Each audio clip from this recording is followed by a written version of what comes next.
Hi, welcome to the final installment of our readings of Flatland by Edwin A. Abbott. For those of you who have come this far, thank you for joining me on this adventure into Victorian sensibilities and also multidimensional geometry. For anyone who hasn't, I'll put links in the cards to the previous sessions. Um, let's get into it. Section 18. How I Came to Spaceland and What I Saw There. An unspeakable horror seized me. There was a darkness, then a dizzy, sickening sensation of sight that was not like seeing.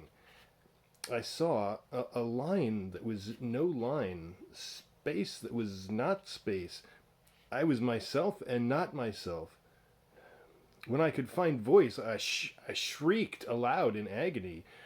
Either this is madness, or it is hell. It is neither, calmly replied the voice of the sphere. It is knowledge. It is 3 dimensions. Open your eyes once again, and try to look steadily.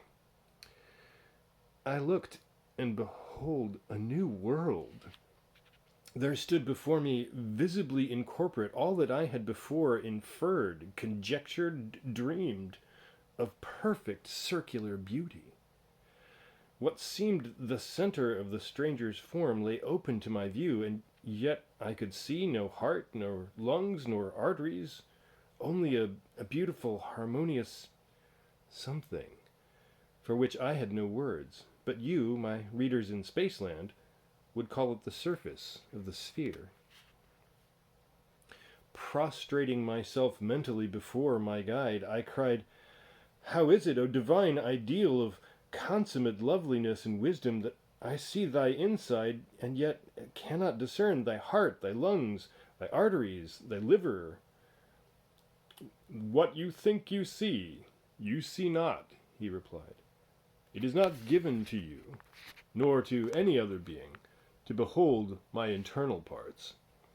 I am of a different order of beings from those in Flatland. Were I a circle, you could discern my intestines, but I am a being composed, so I told you before, of many circles, the many in the one, called in this country a sphere.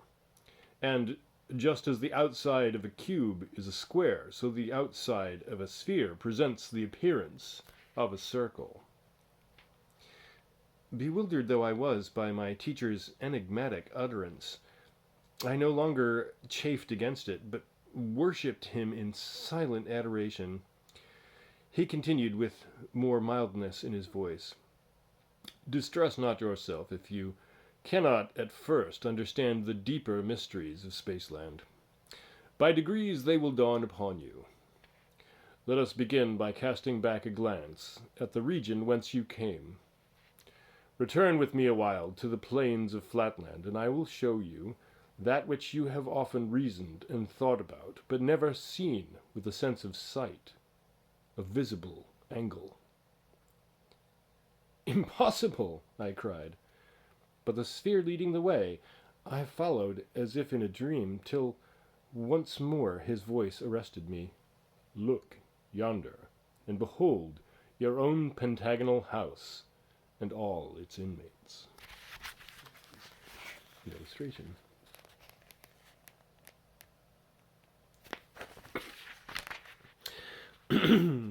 I looked below, and saw with my physical eye all that domestic individuality which I had hitherto merely inferred with the understanding. And how poor and shadowy was the inferred conjecture in comparison with the reality which I now beheld.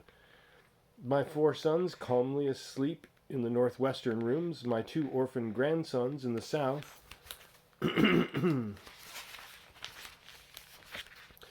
The servants, the butler, my daughter, all in their several apartments. Only my affectionate wife, alarmed by my continued absence, had quitted her room and was roving up and down in the hall, anxiously awaiting my return. Also the page, aroused by my cries, had left his room, and under pretext of ascertaining whether I had fallen somewhere in a faint, was prying into the cabinet in my study. All this I could now see, not merely infer, and as we came nearer and nearer, I could discern even the contents of my cabinet, and the 2 chests of gold and the tablets of which the sphere had made mention. Touched by my wife's distress, I would have sprung downward to reassure her, but I found myself incapable of motion. "Trouble not yourself about your wife," said my guide. "She will not be long left in anxiety.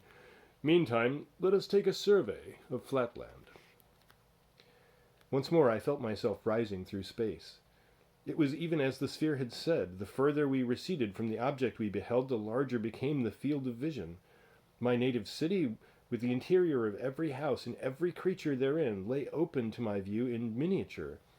We mounted higher, and lo, the secrets of the earth, the depths of the mines, and inmost caverns of the hills were bared before me. Awestruck at the sight of the mysteries of the earth, thus unveiled before my unworthy eye, I said to my companion, "Behold, I'm become as a god.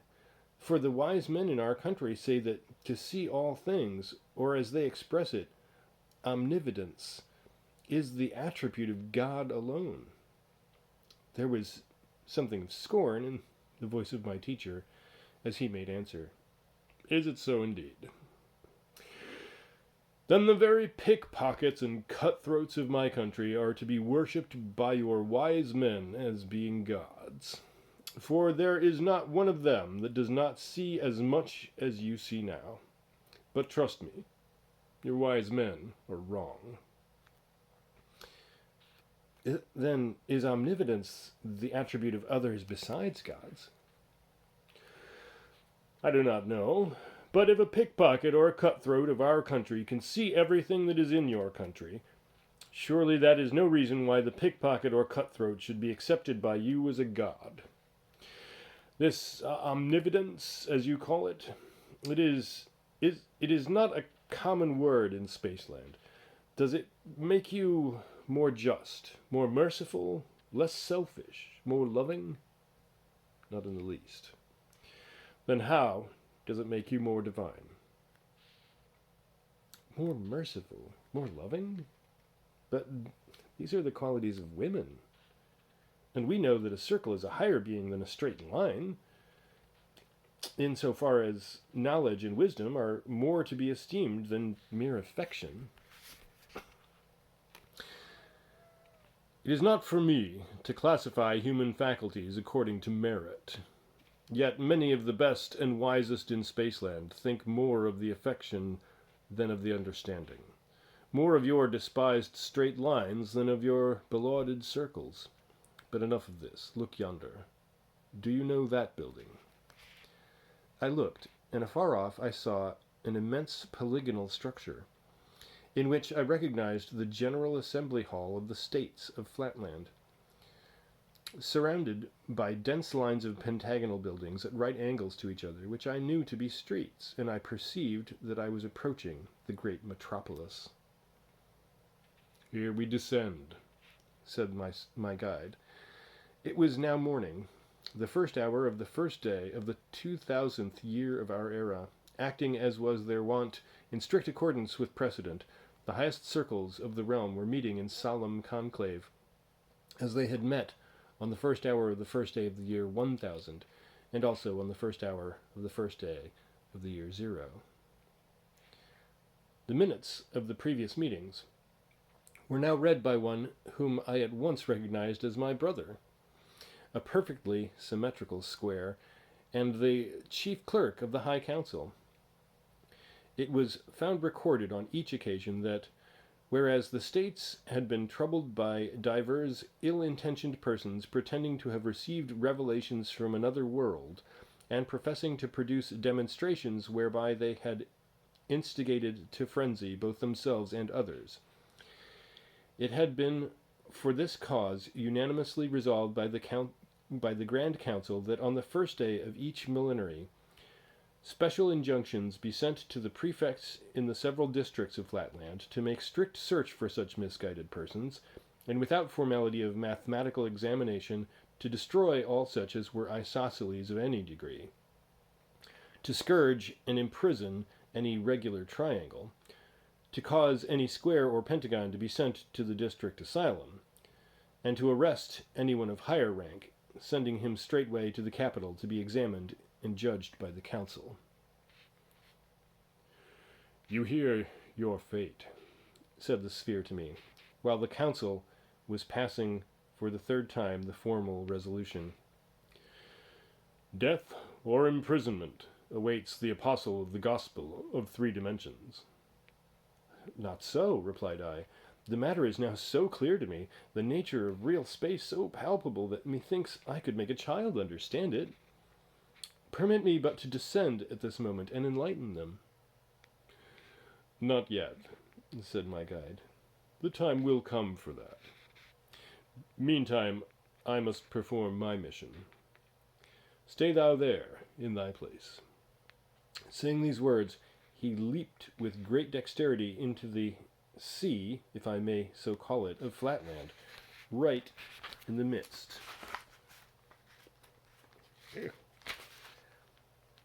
The ring of counselors.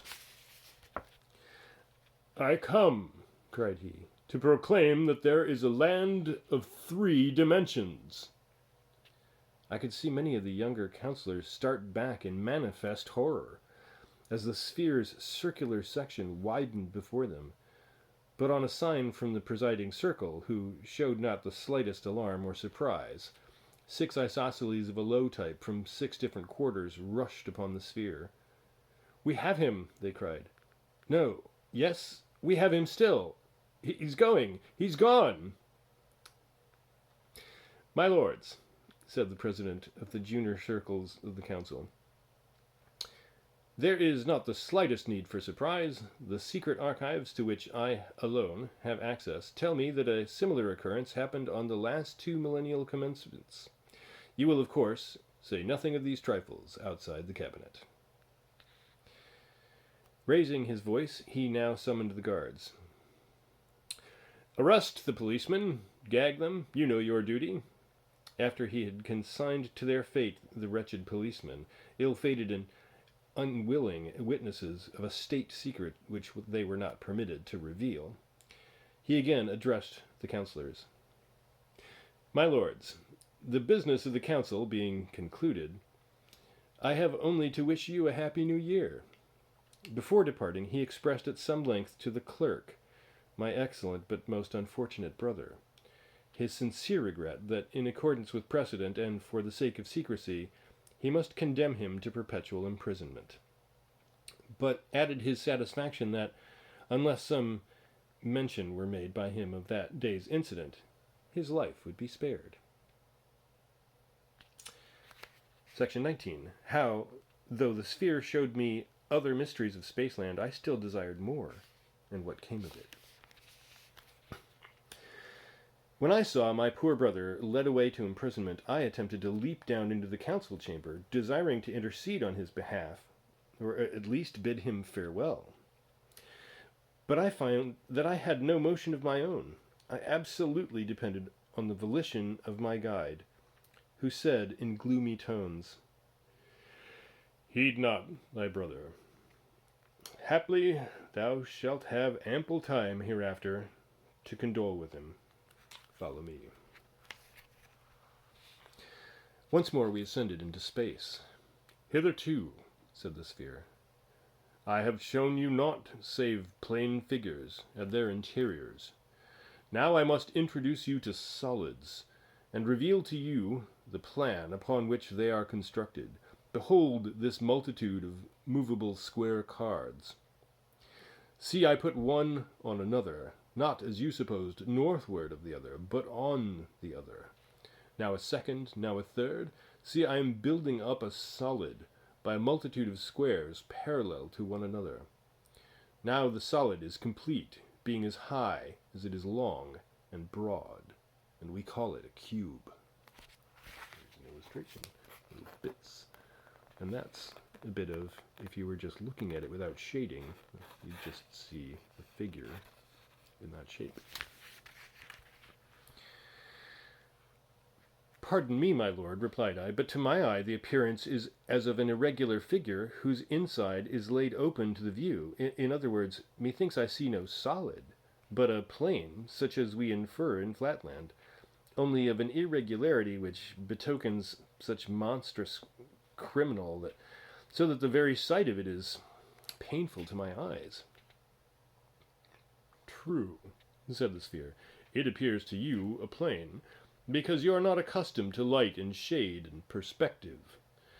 Just as in Flatland, a hexagon would appear a straight line to one who has not the art of sight recognition.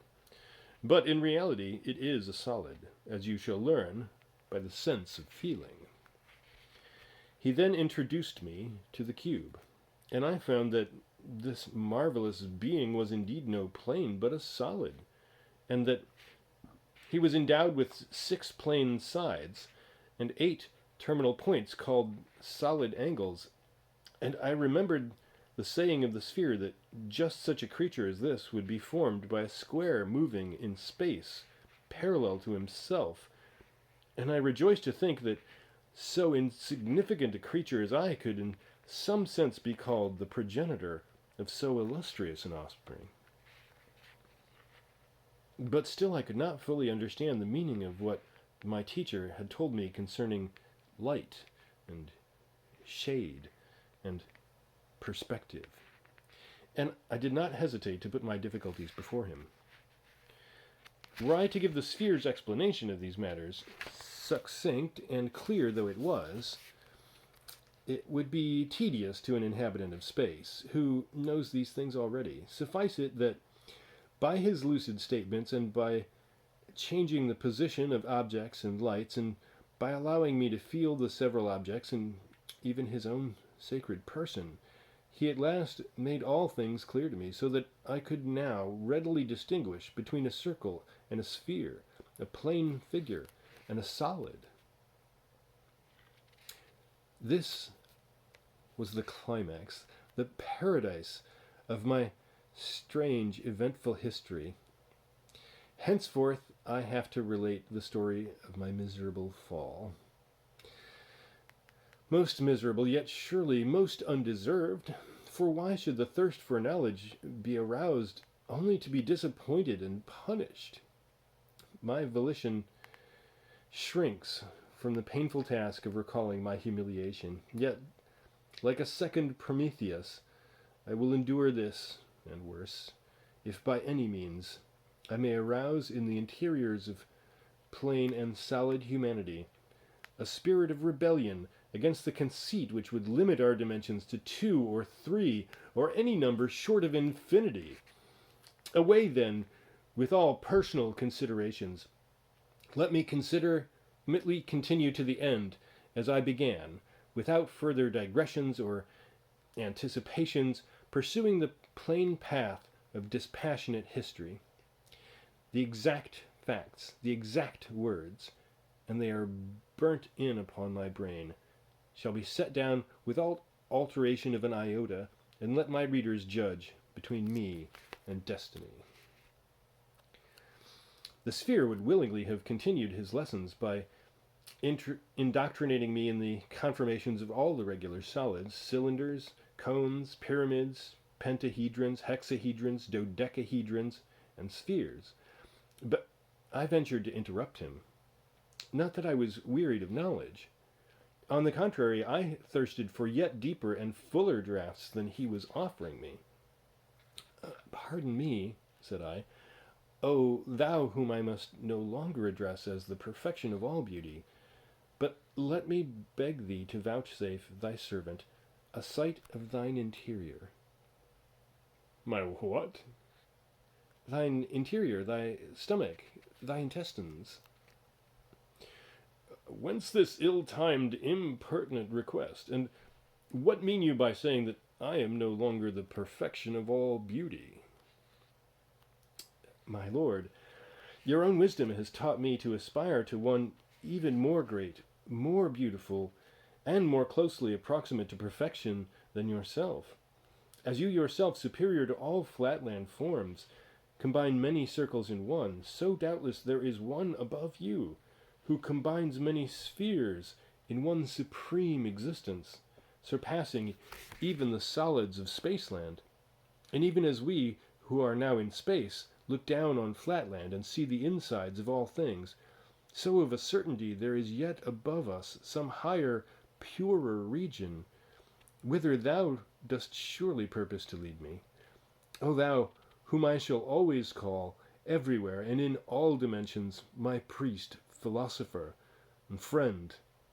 Yet some more spacious space, some more dimensionable dimensionality, from the vantage ground of which we shall look down together upon the revealed insides of solid things, and where thine own intestines and those of thy kindred spheres will be exposed to the view of the poor wandering exile from Flatland, to whom so much has already been vouchsafed.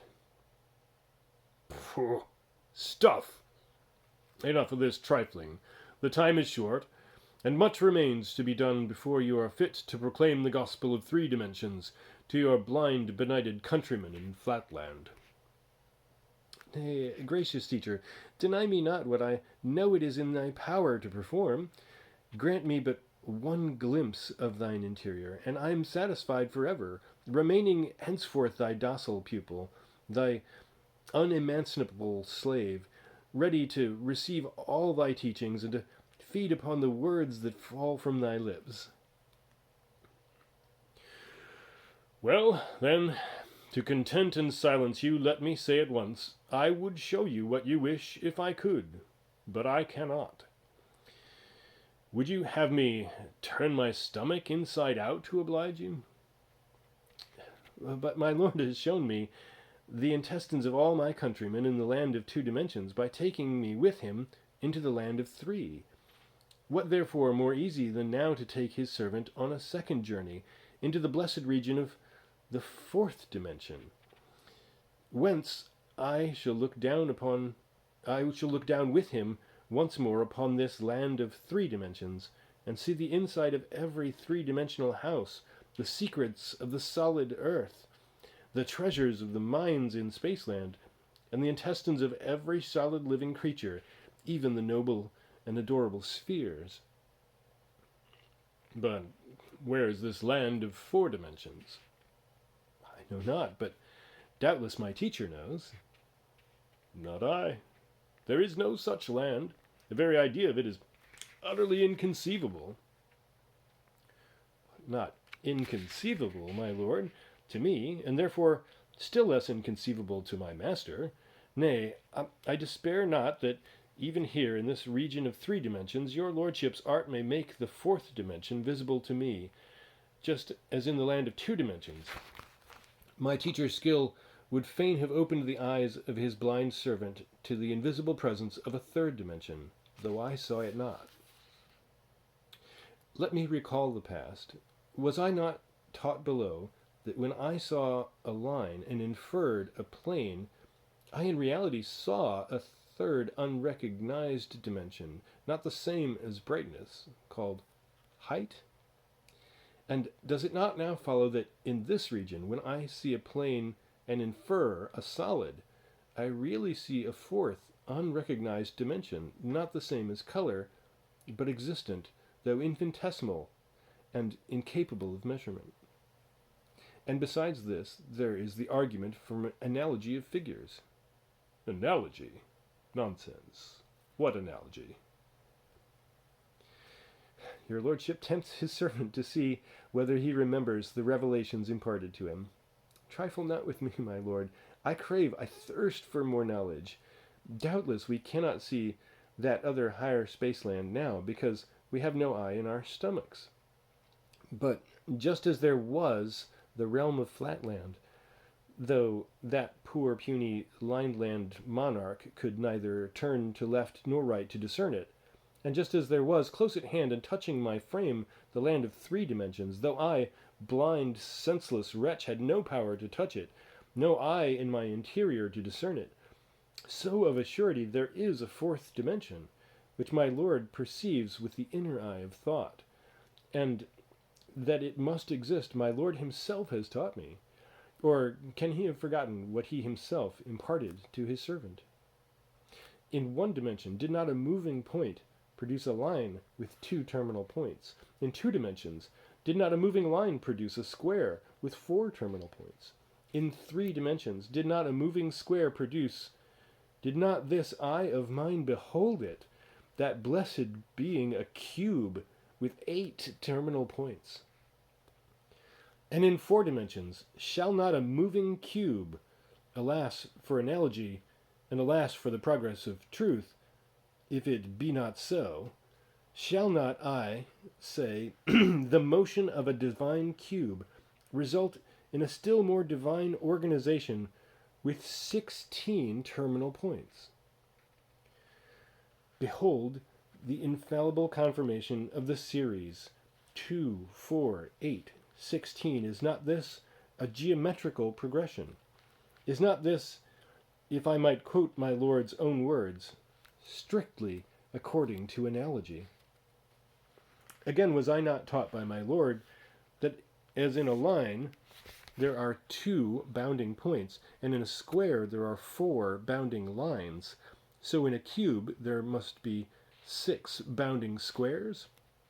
Behold once more the confirming series 2, 4, 6. Is not this an arithmetical progression?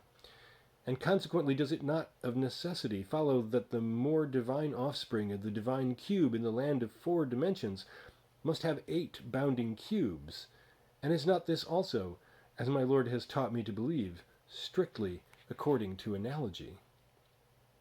Oh, my Lord, behold, I cast myself in faith upon conjecture, not knowing the facts, and I appeal to your Lordship to confirm or deny my logical anticipations. If I am wrong, I yield and will no longer demand a 4th dimension, but if I'm right, my Lord will listen to reason.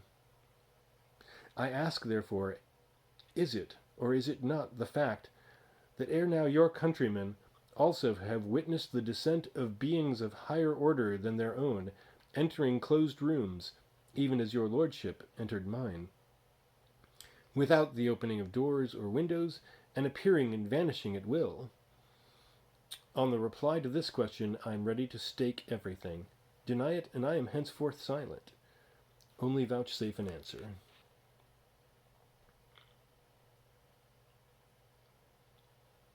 It is reported so. But men are divided in opinion as to the facts, and even granting the facts, they explain them in different ways.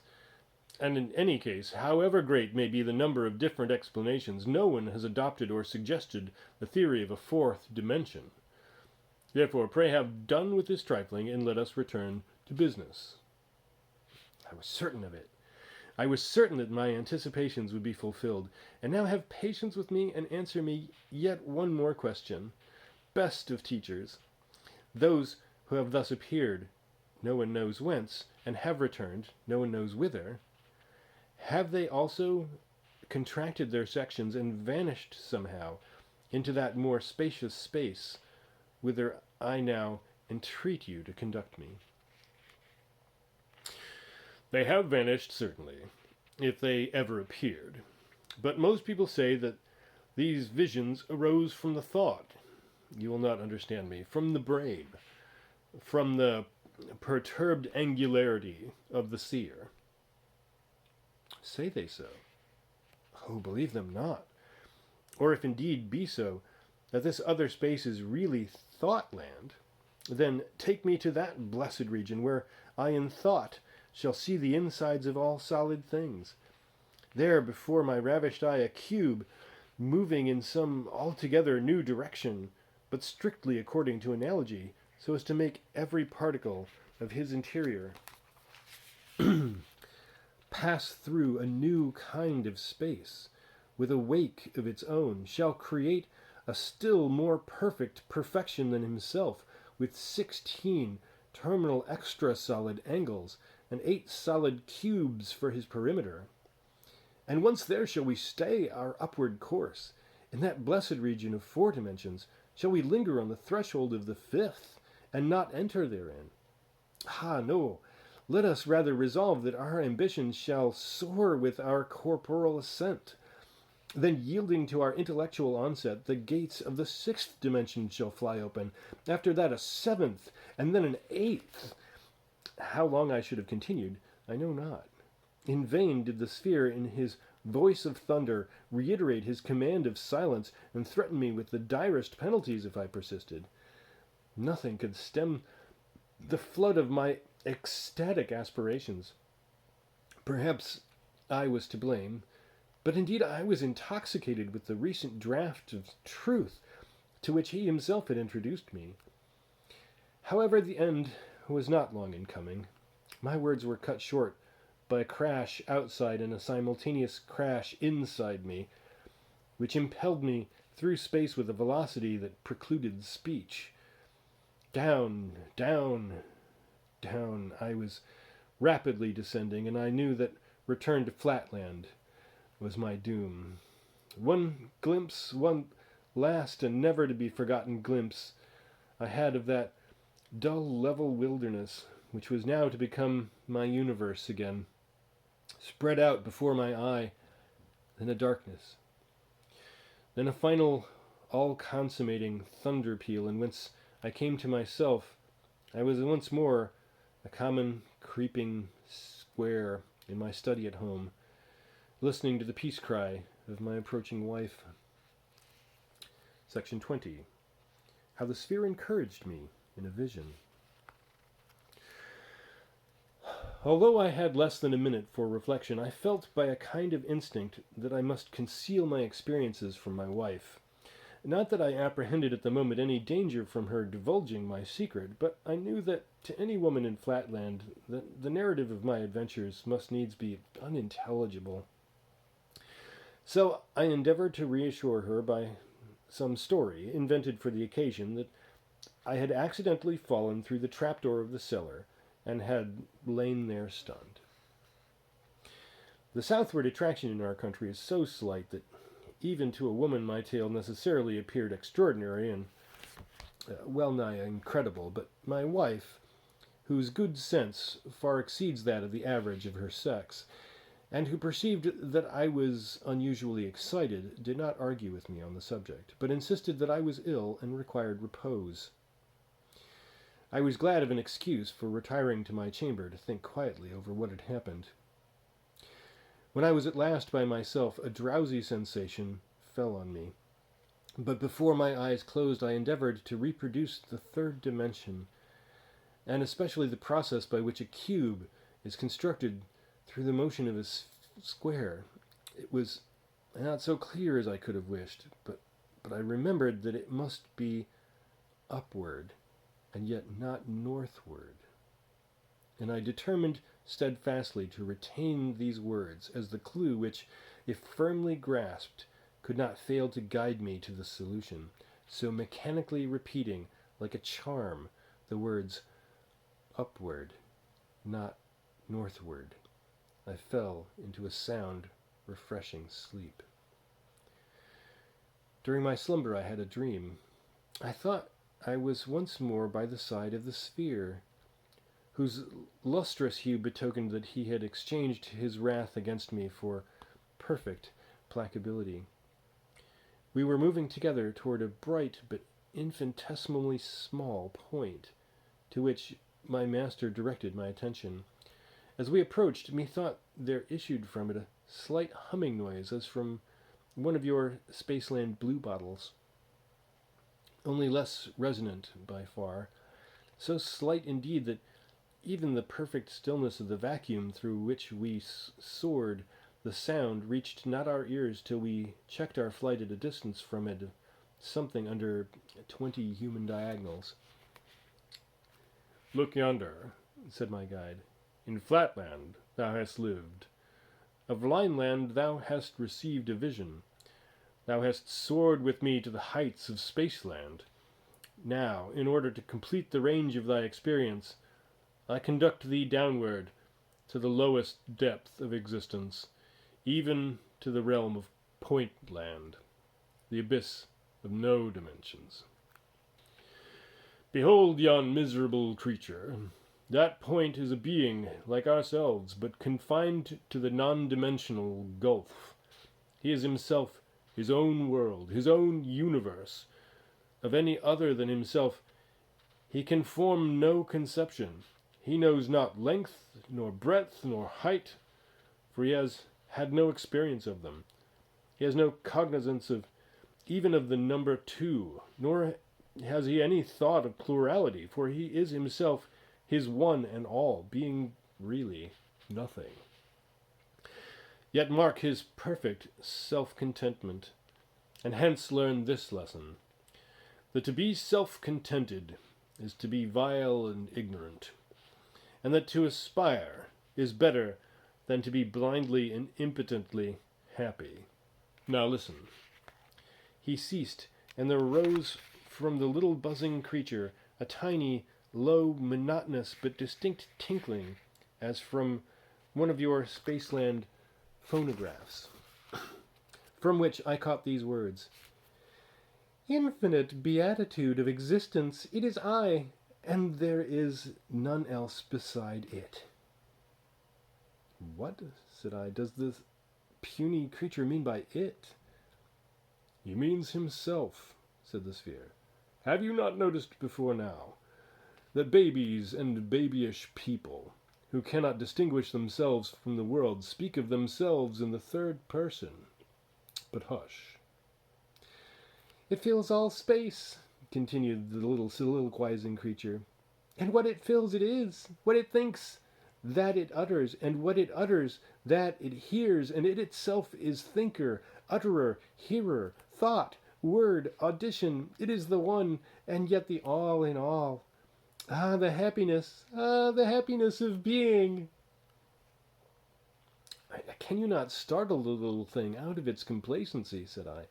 "Tell it what it really is, as you told me. Reveal to it the narrow limitations of Pointland, and lead it up to something higher." "That is no easy task," said my master. "Try you." Hereon, raising my voice to the uttermost, I addressed the point as follows: "Silence, silence, contemptible creature! You call yourself the all in all, but you are the nothing. Your so-called universe is a mere speck in a line, and a line is a mere shadow as compared with—" "Hush, hush, you've said enough," interrupted the sphere. "Now, listen, and mark the effect of your harangue on the king of Pointland." The luster of the monarch, who beamed more brightly than ever upon hearing my words, showed clearly that he retained his complacency, and I had hardly ceased when he took up his strain again. Ah, the joy! Ah, the joy of thought! What can it not achieve by thinking? Its own thought, coming to itself, suggestive of its disparagement, thereby to enhance its happiness. Sweet rebellion, stirred up to result in triumph. Ah, the divine creative power of the all-in-one. Ah, the joy of being! "You see," said my teacher, "how little your words have done. So far as the monarch understands them at all, he accepts them as his own, for he cannot conceive of any other except himself, and plumes himself upon the variety of its thought, as an instance of creative power. Let us leave this god of Pointland the ignorant fruition of his omnipresence and omniscience. Nothing that you or I can do can rescue him from his self-satisfaction." After this we floated gently back to Flatland. I could hear the mild voice of my companion pointing the moral of my vision, and stimulating me to aspire and to teach others to aspire. He'd been angered at first, he confessed, that my ambition to soar to dimensions above the third, but since then he had received fresh insight, and he was not too proud to acknowledge his error to a pupil. Then he proceeded to initiate me into mysteries yet higher than those I had witnessed, showing me how to construct extra-solids by the motion of solids, and double extra-solids by the motion of extra-solids, and all strictly according to analogy, all by methods so simple, so easy, as to be patent even to the female sex. Section 21, how I tried to teach the theory of 3 dimensions to my grandson, and with what success.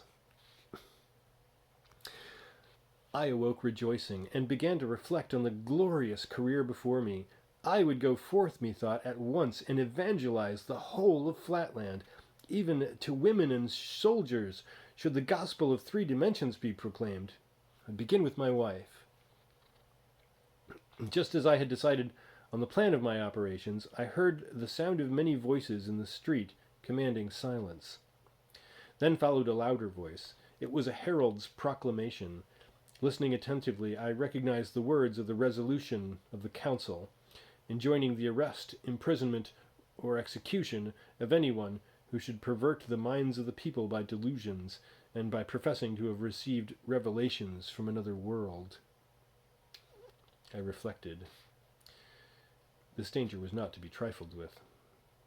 It would be better to avoid it by omitting all mention of my revelation and by proceeding on the path of demonstration, which, after all, seemed so simple and so conclusive that nothing would be lost by discarding the former means. Upward, not northward, was the clue to the whole proof. It had seemed to me fairly clear before I fell asleep, and when I first awoke, fresh from my dream, it had appeared as patent as arithmetic. But somehow it did not seem to me quite so obvious now. Though my wife entered the room opportunely just at that moment, I decided, after we had exchanged a few words of commonplace conversation, not to begin with her. My pentagonal sons were men of character and standing, and physicians of no mean reputation, but not great at mathematics, and in that respect unfit for my purpose. But it occurred to me that a young and docile hexagon with a mathematical turn would be a most suitable pupil. Why therefore not make my first experiment with my little precocious grandson, whose casual remarks on the meaning of 3 to the power of 3 had met with the approval of the sphere? Discussing the matter with him, a mere boy, I should be in perfect safety, for he would know nothing of the proclamation of the council, whereas I could not feel sure that my sons, so greatly did their patriotism and reverence for the circles predominate over mere blind affection, might not feel compelled to hand me over to the prefect, if they found me seriously maintaining the seditious heresy of the 3rd dimension. But the first thing to be done was to satisfy in some way the curiosity of my wife, who naturally wished to know something of the reasons for which the circle had desired that mysterious interview, and of the means by which he had entered the house. Without entering into the details of the elaborate account I gave her, an account I fear not quite so consistent with truth as my readers in Spaceland might desire, I must be content with saying that I succeeded at last in persuading her to return quietly to her own household duties without eliciting from me any reference to the world of 3 dimensions. This done, I immediately sent for my grandson, for to confess the truth, I felt that all that I had seen and heard was in some strange way slipping away from me, like the image of a half-grasped, tantalizing dream, and I longed to essay my skill in making a first disciple. When my grandson entered the room, I carefully secured the door. Then, sitting down by his side and taking our mathematical tablets, or as you would call them, lines, I told him that we would resume the lesson of yesterday. I taught him once more how a point by motion in 1 dimension produced a line, and how a straight line in 2 dimensions produces a square. After this, forcing a laugh, I said, "And now, you scamp, you wanted to make me believe that a square may, in the same way by motion upward, not northward, produce another figure, or a sort of extra square in 3 dimensions. Say that again, you young rascal." At this moment we heard once more the herald's oh yes, outside in the street, proclaiming the resolution of the council, Young though he was, my grandson, who was unusually intelligent for his age and bred up in perfect reverence for the authority of the circles, took in the situation with an acuteness for which I was quite unprepared. He remained silent till the last words of the proclamation had died away, and then, bursting into tears, "Dear Grandpapa," he said, "that was only my fun, and of course I meant nothing at all by it, and we did not know anything then about the new law, and I don't think I said anything about the third dimension, and I'm sure I did not say one word about upward, not northward, for that would be such nonsense, you know. How could a thing move upward, not northward, upward and not northward? Even if I were a baby, I could not be so absurd as that. How silly is it? Ha ha ha ha ha." "Not at all silly," said I, losing my temper. "Here, for example, I take this square," and at the word I grasped a movable square which was lying at hand, "and I move it, you see, not northward, but yes, I move it upward. That is to say, not northward, but I move it somewhere. Not exactly like this, but somewhere."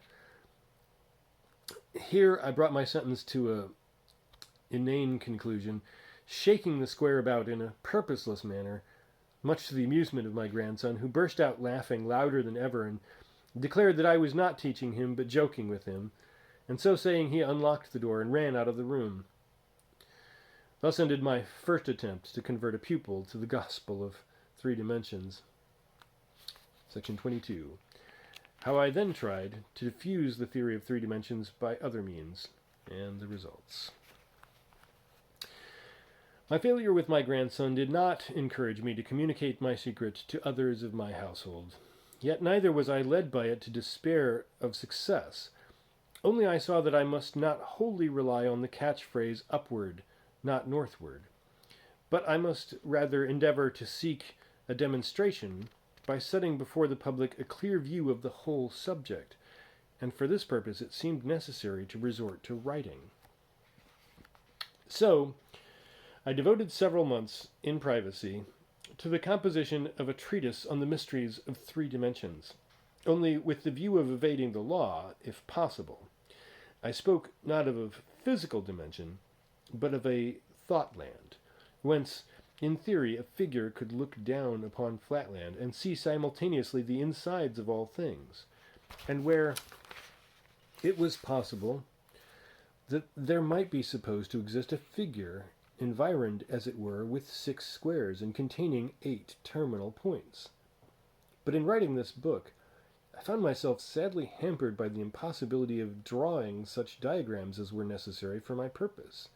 For, of course, in our country of Flatland, there are no tablets but lines, and no diagrams but lines, all in one straight line and only distinguishable by difference of size and brightness, so that when I'd finished my treatise, which was entitled Through Flatland to Thoughtland, I could not feel certain that many would understand my meaning. Meanwhile, my life was under a cloud. All pleasures palled upon me.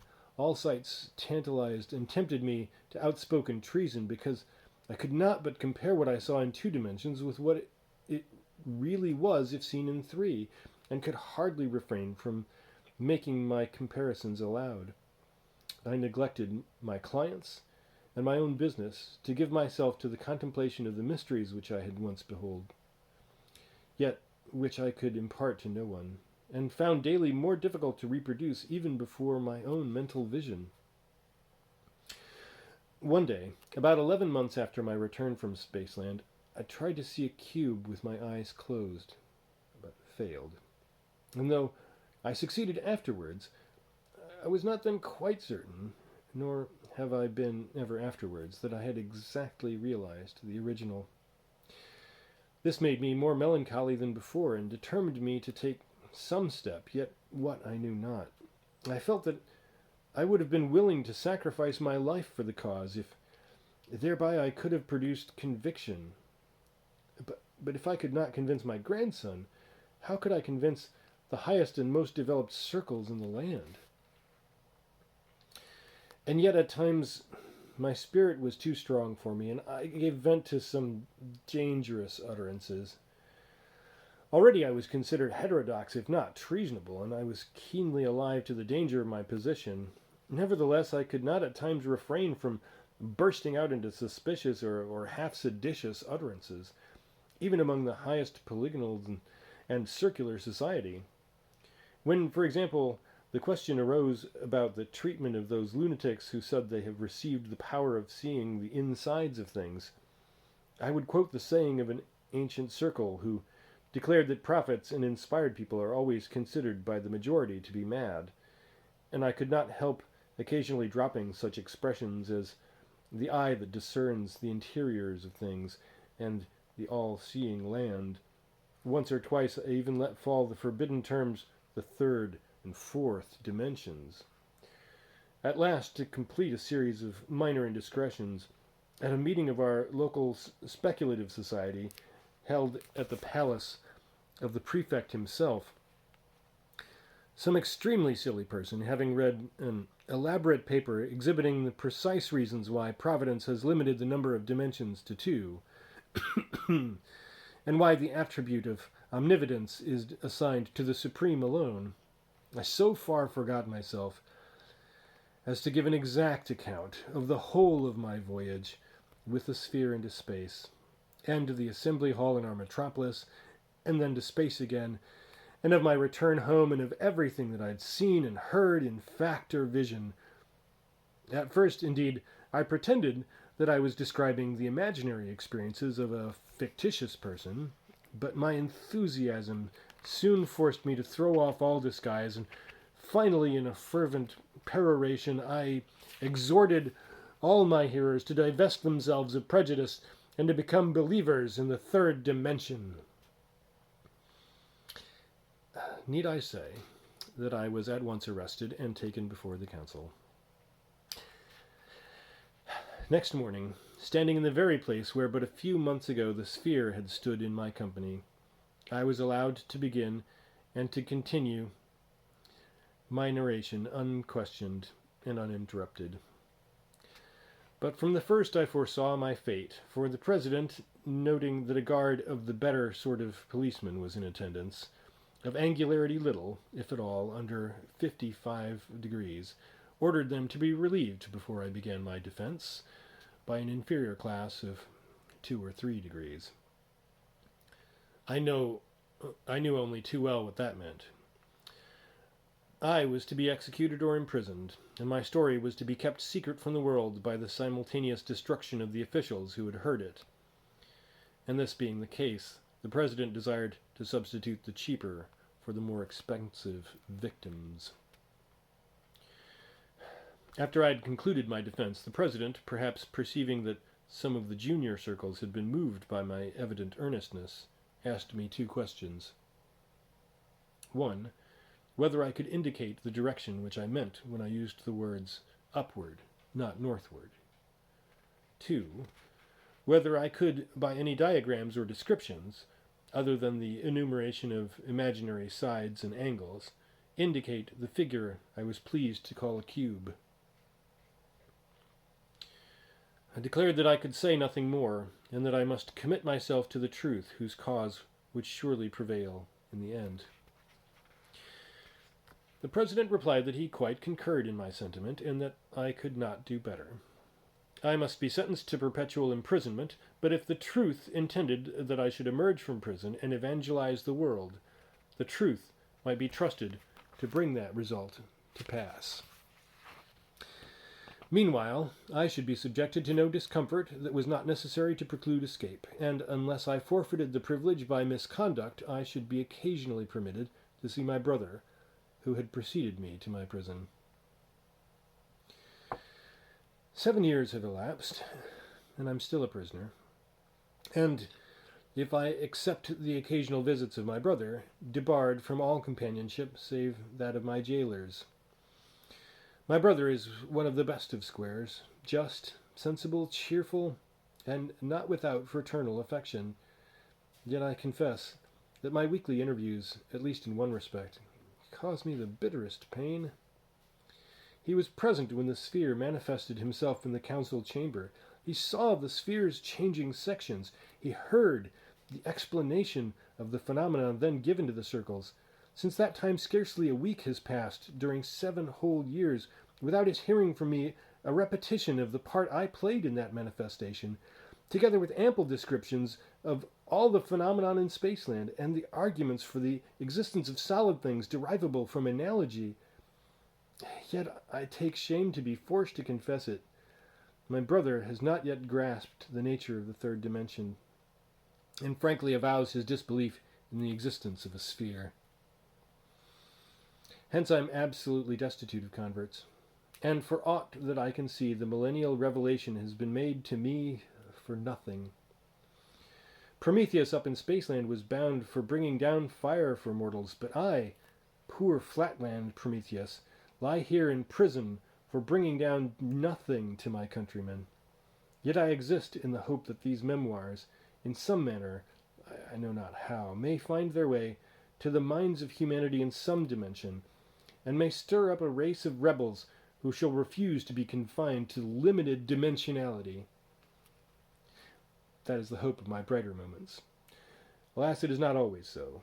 Heavily weighs on me at times the burdensome reflection that I cannot honestly say I am confident as to the exact shape of the once seen, oft regretted cube. And in my nightly visions the mysterious precept upward, not northward, haunts me like a soul-devouring sphinx. It is part of the martyrdom which I endure for the cause of the truth, that there are seasons of mental weakness, when cubes and spheres flit away into the background of scarce possible existences, when the land of 3 dimensions seems almost as visionary as the land of 1 or none, nay, when even this hard wall that bars me from my freedom, these very tablets on which I am writing, and all the substantial realities of Flatland itself appear no better than the offspring of a diseased imagination, or the baseless fabric of a dream.